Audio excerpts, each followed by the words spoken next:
प्यारे दिल्ली वासियों, प्यारे भारतवासियों, आज हम आपके सामने चर्चा करेंगे कि किस तरह इस देश के अंदर पावरलेस पब्लिक की और पावरफुल पब्लिक सर्वेंट की और पॉलिटिशियंस की, जिसके अंदर ब्यूरोक्रेट और पॉलिटिशियन दो एक ऐसे तबके हैं जो कि पावरफुल पब्लिक सर्वेंट हैं और पावरलेस पब्लिक।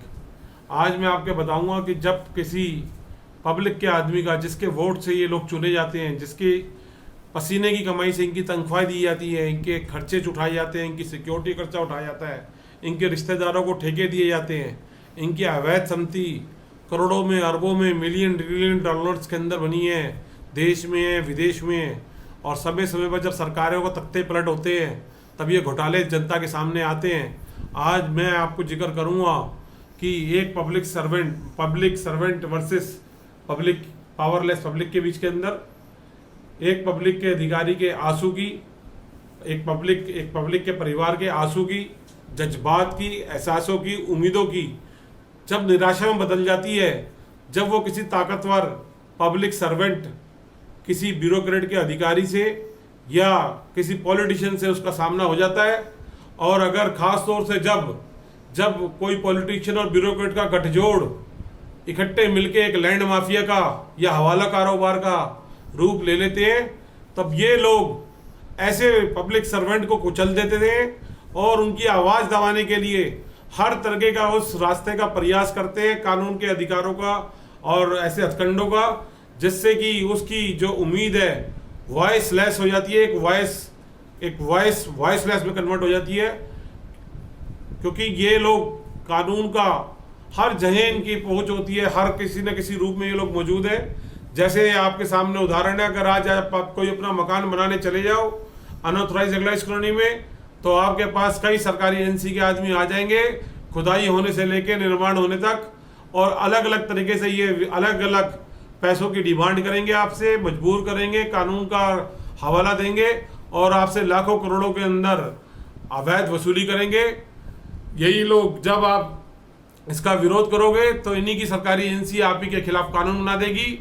यही पॉलिटिशियन और ब्यूरोक्रेट का गठजोड़ के बारे में मुझे रोहनी के अंदर एक परिसर में एक ढाबे वाले ने बताया कि उसको किस तरीके से हनी ट्रैप के केस में फंसाया गया, और फंसाने के बाद उससे एक सरकारी विभाग ने बहुत बड़े स्तर में 50 लाख से ज़्यादा की अवैध वसूली करी, इसको ब्लैकमेल किया और उसके परिवार को उसको प्रताड़ित किया। ऐसे कितने उदाहरण रोज आए दिन आपके सामने है। दिल्ली के अंदर, भारत के अंदर पूरे अवैध रूप से शराब आती है, कहां से आती है, कैसे गलियों गलियों तक पहुंचती है, गलियों गलियों से प्रत्येक नागरिक तक पहुंचती है, और इनोसेंट जो 500-1000 रुपए की दिहाड़ी पे कमाने वाले लोग हैं उनसे जेलें भर दी जाती हैं, लेकिन उन माफियाओं के खिलाफ कोई एक्शन नहीं होता जो ये अरबों खरबों रुपए की शराब ये जगह जगह गलियों तक लोगों तक पहुंचा रहते हैं अवैध रूप से। और आज तक इनके खिलाफ कोई एक्शन नहीं हुआ, क्योंकि इनके ऊपर इन पब्लिक सर्वेंट का, पॉलिटिशियन और ब्यूरोक्रेट का हाथ होता है। इस देश के अंदर गली गली के अंदर खुलेआम जुए का, बैटिंग माफिया का कारोबार चल रहा है। बच्चा बच्चा आज इस काम के अंदर लिप्त हो गए, पीढ़ी खराब कर दी गई है भारत देश का उज्जवल भविष्य।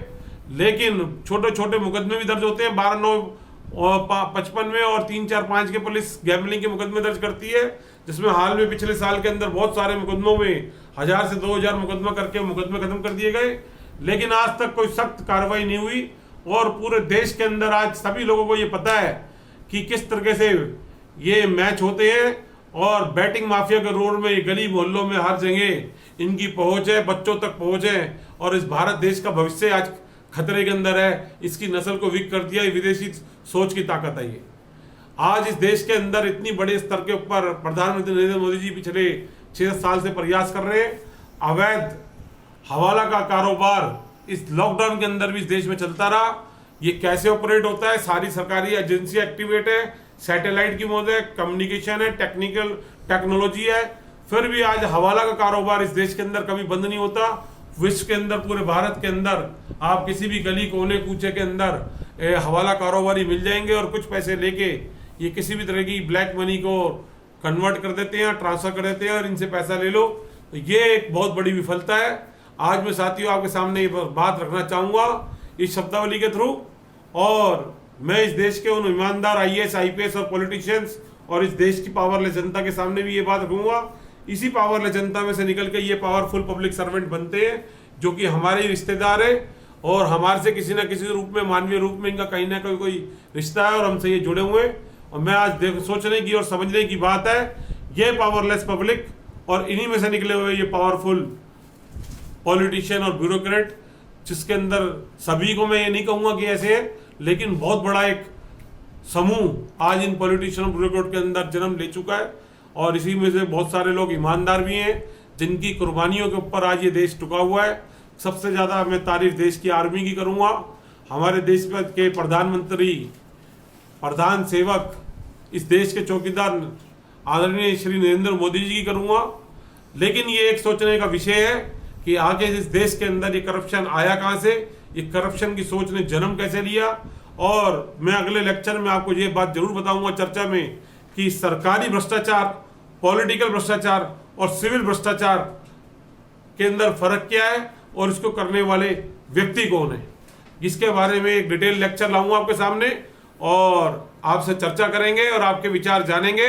अगर आप मेरी इन सभी बातों से सहमत हैं तो मेरा आपसे हाथ जोड़ के ये जरूर निवेदन है कि 130 करोड़ लोगों तक ये गूंज इस शब्दावली की जरूर पहुंचाएं। इसको लाइक से सब्सक्राइब करके ज़्यादा से ज़्यादा लोगों तक ये विचार पहुंचाने का प्रयास करें। कमेंट बॉक्स के अंदर अपनी बात जरूर डालें। अगर कभी आप किसी भ्रष्टाचार का, किसी शोषण का शिकार हुए हो, किसी नेता का या किसी सरकारी कर्मचारी का, तो आज इसके अंदर जरूर बात लेकर आए और हम आपके कमेंट बॉक्स का और आपकी विचारों का इंतजार करेंगे और यही हमारा हौसला बना रहेगा। और ये बहुत कठिन कार्य है, सच बोलना और सच को जनता के बीच में लाना, क्योंकि सच आज झूठ की हथकड़ियों में कैद है। लेकिन सच को कोई भी व्यक्ति किसी भी परिस्थिति के अंदर हरा नहीं सकता। मैं यह जरूर मानता हूं कि सच को दबाया जाता है, परेशान किया जाता है। जैसे कितनी भी रात अंधेरी हो, सुबह की एक उजली किरण उस रात का अस्तित्व मिटा देती है, इसी तरह सच एक छोटा सा भी हो, वो बड़े से बड़े झूठ को का विनाश सिर्फ उसकी एक उसका उदय, एक उसका जन्म जब होता है सच का, तो वो उसको मिटा देता है। ये एक स्पष्ट उदाहरण है कि अंधेरे से बड़ी अंधेरी रात के अंदर एक छोटी सी सूरज की किरण उस रात को अस्तित्व खत्म कर देती है।